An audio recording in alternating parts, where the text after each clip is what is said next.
Hey folks, I'm Steve Butler. This old stool and bench certainly have logged a lot of work hours here in the shop, serving as a sawhorse, a painting station, and at the end of the day, a place to rest my tired body. I think it's time to build new ones. Come see how we do it here in the garage.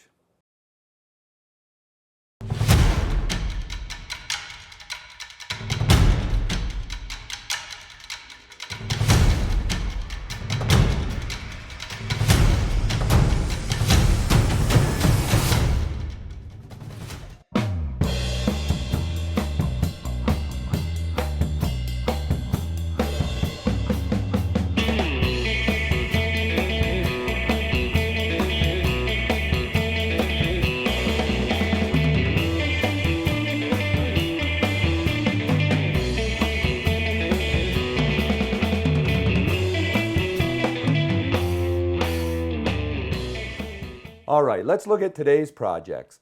Now this bench is a utilitarian bench that I inherited. It was probably made out of need with materials that were at hand in the shop. Simple 1x3 pine boards and some square legs that were just glued and nailed together. I think we'll make a longer version of this and we can use it as a shop bench. And this stool, well, it's a little spindly and it's too narrow. So I think we'll make another one that's a little wider and sturdy so we feel comfortable sitting on it. Okay, first thing we need to do is cut our parts to size. Yeah, the bench idea for a project came about because I really could use an extra one in the shop. It's a great place to put the materials you're working on. Say I'm cutting something on the table saw, I can then put them on the bench. Provides a place to sit, and you can always use an extra sawhorse. All right, before we head over to the table saw, let me show you what I did. I went ahead and I glued up a couple of 3/4 inch pine boards, and this is going to make up the bench seat. I'm just going to put it aside and let the glue cure, and we'll go cut our parts to size. Okay, the first thing we need to do is to rip our two side and our end pieces to 3.5 inches. Now, remember, wear eye protection and hearing protection. I'm doing a lot of talking, so I'm not wearing a dust mask. I'm going to put the dust collection on. Okay, let's get started.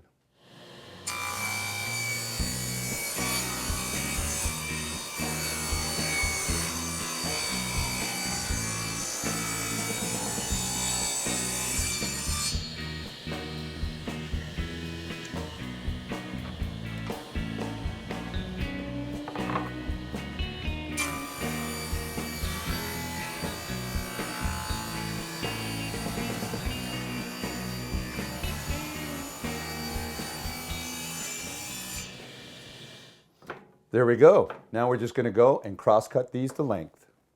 Okay, the first thing we need to do is cut our two side pieces to 30 inches long, and we're going to cut that at 90 degrees.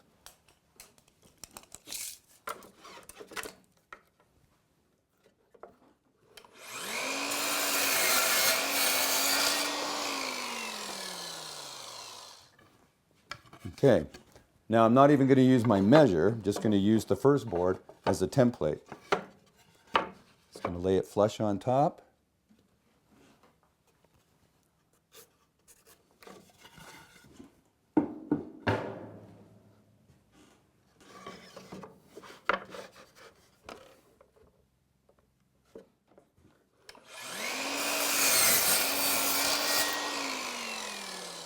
Okay, now we have our two side pieces cut. We're just going to go ahead and cut our two end pieces. Okay, the magic number for this project is 8. The end pieces and the legs splay out at 8 degrees. So I'm just going to set my saw at 8. And I'm going to cut one end first, and then we're going to take a measure from there and cut it to 7 inches long.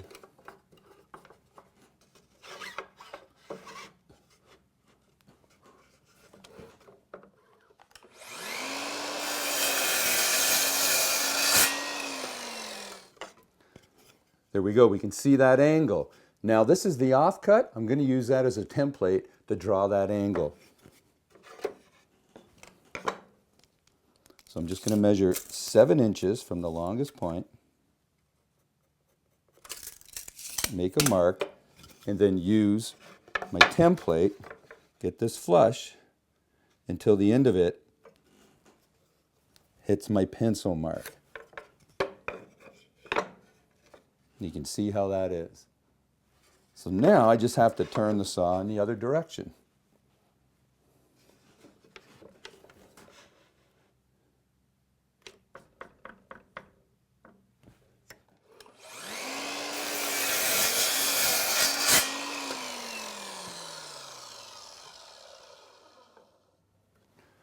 There we go. We have one end piece cut. Just going to use it as a template to lay out the other one.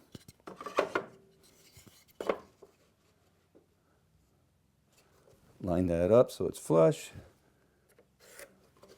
Draw my pencil line. And again, I just have to turn the saw in the other direction.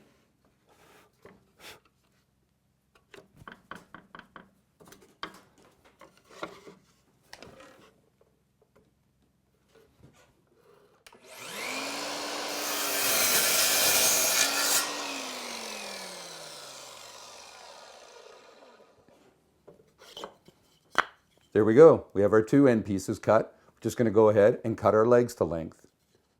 Yeah, both projects are very utilitarian, so you can use some pieces you have laying around the shop, some of those offcuts. It's a good time to put them to use. My local lumber store has a great selection of moldings and dressed material. I went there and I purchased this 1.5 inch square stock, and we're going to use that for the legs. Now I have to cut it at the same angle as our end pieces, which was 8 degrees.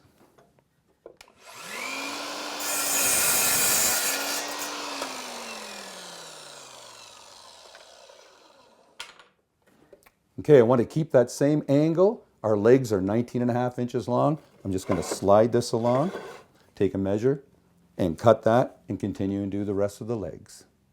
Yeah, I cut most of the joints on the miter saw because, as I mentioned earlier, the saw rotates in a way that keeps the dowel pieces inward towards the fence so they don't roll away.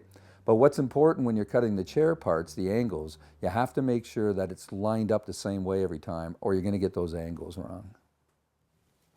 There we go. We have all our parts cut. Let's go and see if the glue's dried and cut our bench top the size. Our bench seat or top is dry, so I'm going to cross cut it to 32 inches long, and then I'm going to rip it to 10 inches wide.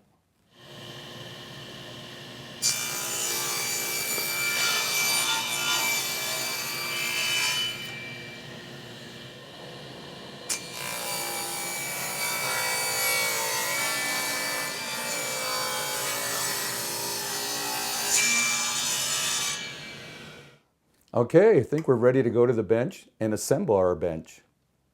We're going to glue up in stages. The first thing we're going to do is to glue our ends to our legs.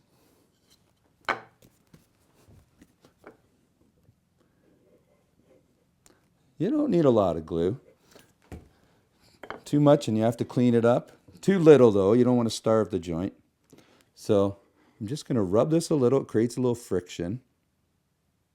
Just move it back and forth. And then I'm flushing it up to the sides and the ends.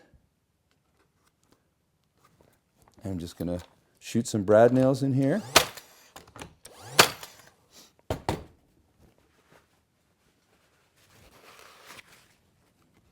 Let's do the same thing on the other side here, the other leg.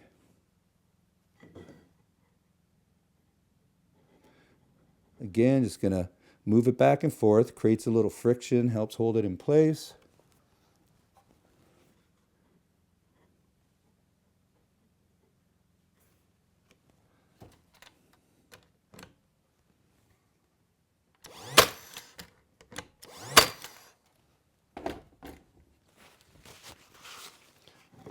There we go. We have one end of the bench done. Just going to go ahead, do the same thing to the other.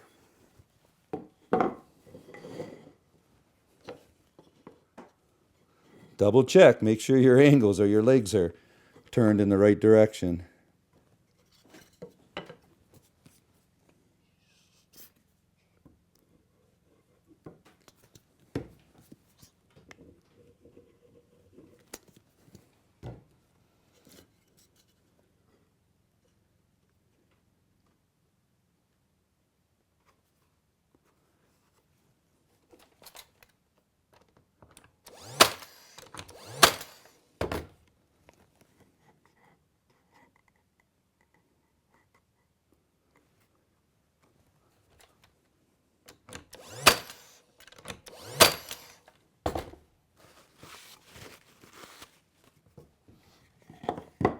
All right, just going to go ahead and attach our sides. All right, just going to spread a little glue on the end of our sides. Now, if you need to, you can clamp these. I'm just going to hold it in place. Again, flushing up the sides.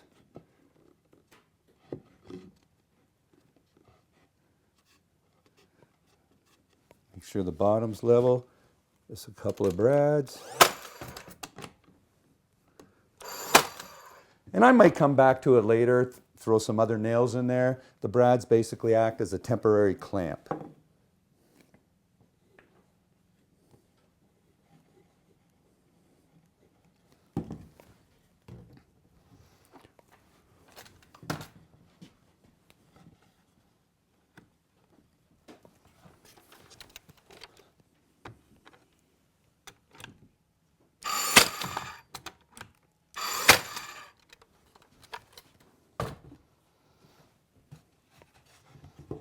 Okay, that looks great. Just turn around, do the other side.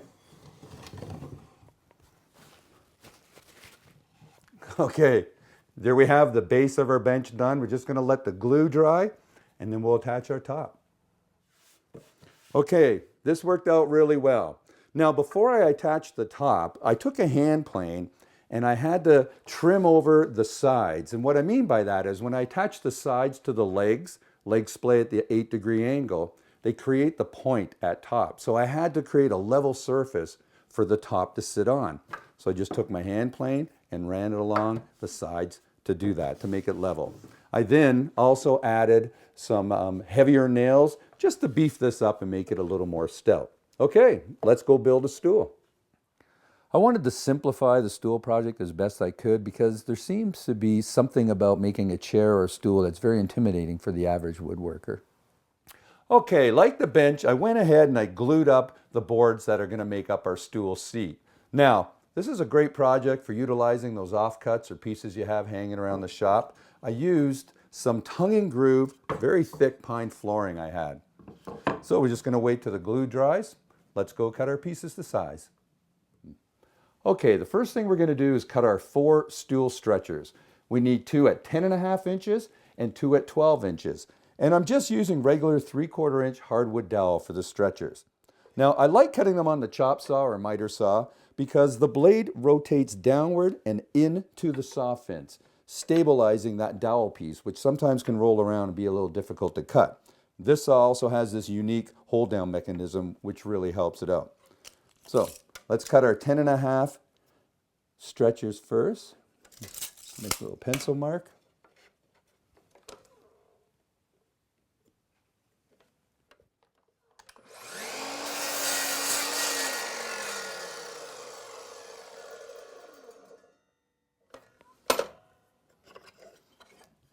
Okay, and I'm just going to use the one I cut as my template or my measure.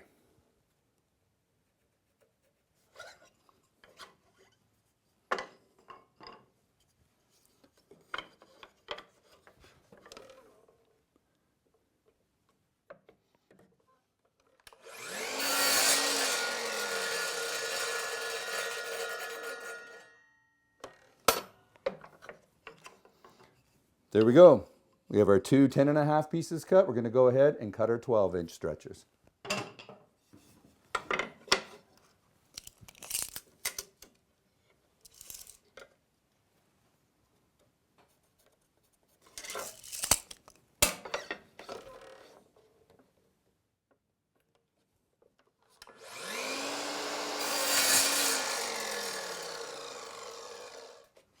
Okay, there we go. We have all our stretchers cut.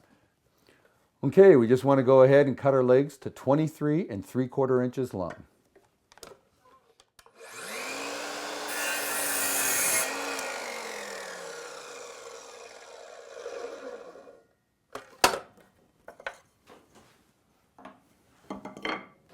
The average bench height is around 16 inches.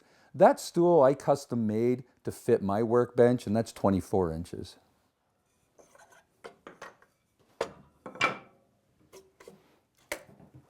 Okay, now that our legs are cut, we need to cut 2 pieces of hardwood that make up our seat blocks to attach our legs to.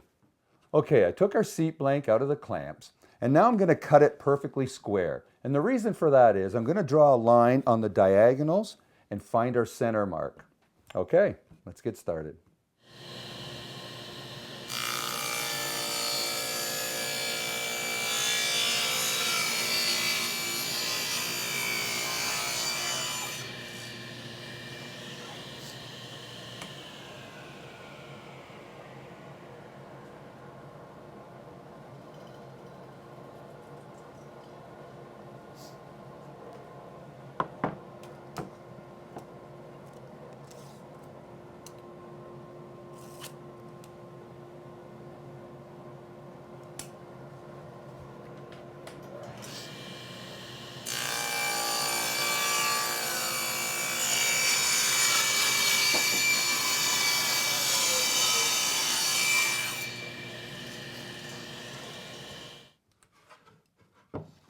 Okay, this looks great. A good way to find out if it's square, take a measure from corner to corner.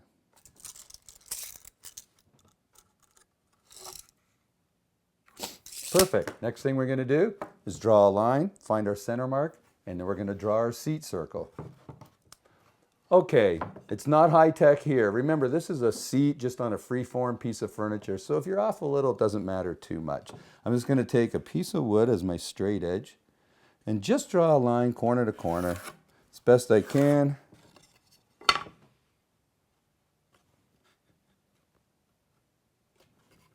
To find our center.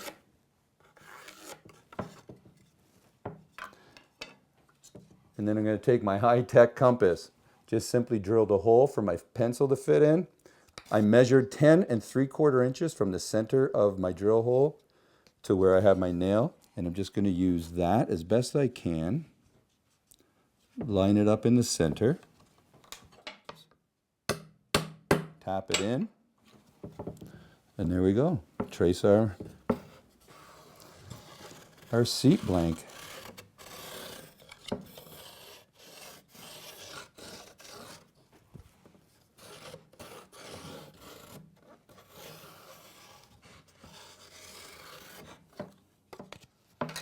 All right, that works well. Just going to go to the bandsaw and cut out the blank. Okay, before we go and cut out our seat blank, let me show you what I did. I cut 2 hardwood blocks, and I've kept our blank square to make alignment a little easier. I just want to line these up so they're even, and this is where we're going to drill the mortises to attach our legs to. So I did that, I drew lines, and now just going to go ahead and start the bandsaw and cut our blank. So you want to make sure this comes to full speed before you start. We're just going to do this freehand, and then we'll hit it on a sander to clean it up later.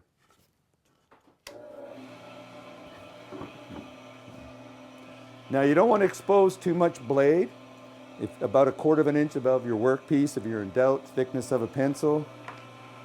Okay. Just take your time.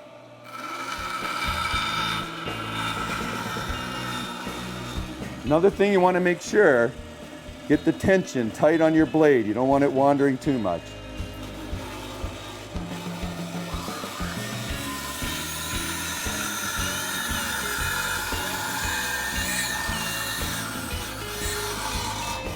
You have to make some cuts, relief cuts, and just come back at it.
There we go. We'll just go to the sander and clean up that edge a little later. Okay, before we do anything else, we need to cut some spline grooves in the top of our legs. And you only need to go down about 1 inch, and you want to go across the grain. And what I've done, I've set up a V block here, and I'm just going to turn the bandsaw on and just go in and cut our groove, and that's so that it will accept a wedge, so that when we attach the legs to our seat blocks, it'll drive it home, it'll expand, and it'll lock it in. It'll lock that joint. Okay. Just going to fire up the bandsaw. Again, you want it to come to full speed.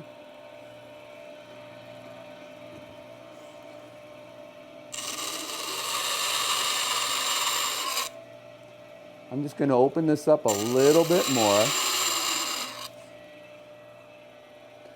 There we go. Now if I cut with the grain, when we put that wedge in there, this dowel would probably split right in half. Just going to go ahead, do the other 3. Okay, next we're going to go to the drill press and drill our mortises for our stretchers and our legs. Okay, we're all set to drill our mortises in our seat block.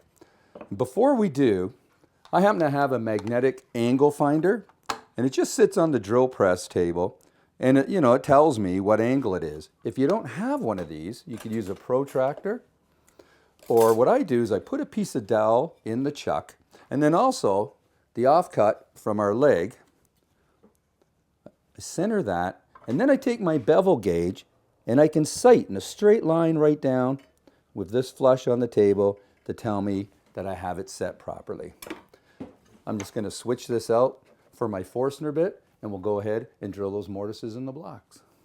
I put some painter's tape on the drill press table, and that just helps me align my blocks in the right direction. And I want to take about a 5/8 deep cut. Okay.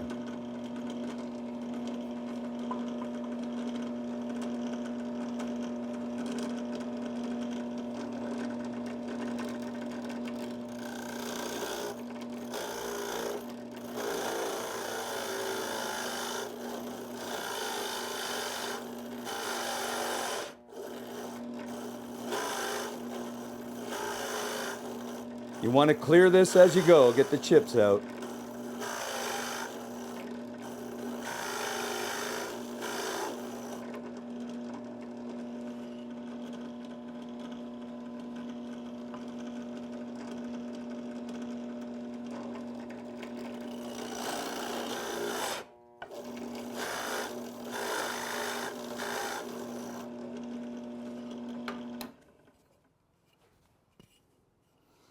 All right, that looks great. Just going to turn around, do the other side, and then do the other block.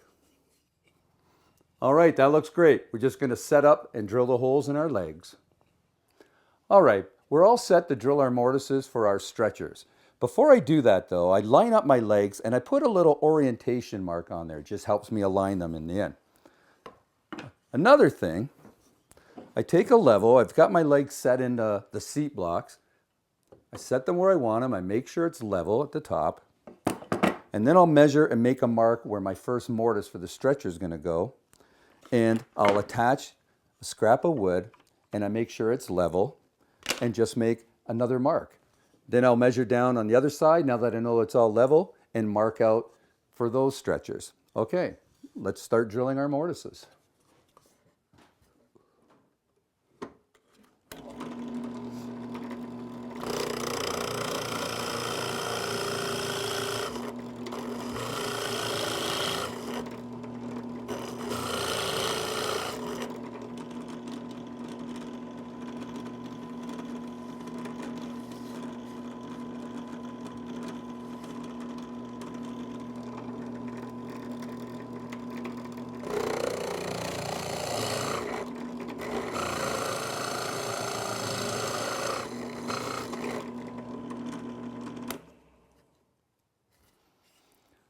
There we go, that looks great. That's 3/8 of an inch deep, still drilled on an 8-degree angle. All right, just gonna go ahead and do the same thing on the other 3 legs. All right, we're ready to assemble our stool. Earlier I cut some grooves on the top of the legs for the wedges. And what happens is I'll put a bead of glue in that groove, and then I'll insert the wedge. I'll just tap it lightly with a mallet. I'll put glue in the mortise of our seat block, and then when I put the leg in there, hit it home with a mallet, the wedge will make that leg splay and lock in that joint. It's a very powerful joint. So we're going to glue this up in stages. Going to glue a couple of stretchers and legs together at first, let that dry, and then do the other ones. You can see how that's going to work. Okay, let's go ahead and do all the other legs. All right, I went ahead and I sanded the edges of the seat before I glued it up. I glued up the other stretchers. All in all, this was a great project. I think this will last quite a while here. Well, I'm really happy with the way these projects turned out. They're certainly going to get a lot of use. Well, I hope you come back and see us again here in the garage. Said, hey, how are you? It's been a long, long time. I just found your number, thought I'd drop you a line. You know I've been out on this road such a long, long time. Just wanted to let you know I'm doing just fine. But hey, I'm doing fine out here on the road. As long as I have friends to call. Now, I happen to have a mama. I have no idea what to call this.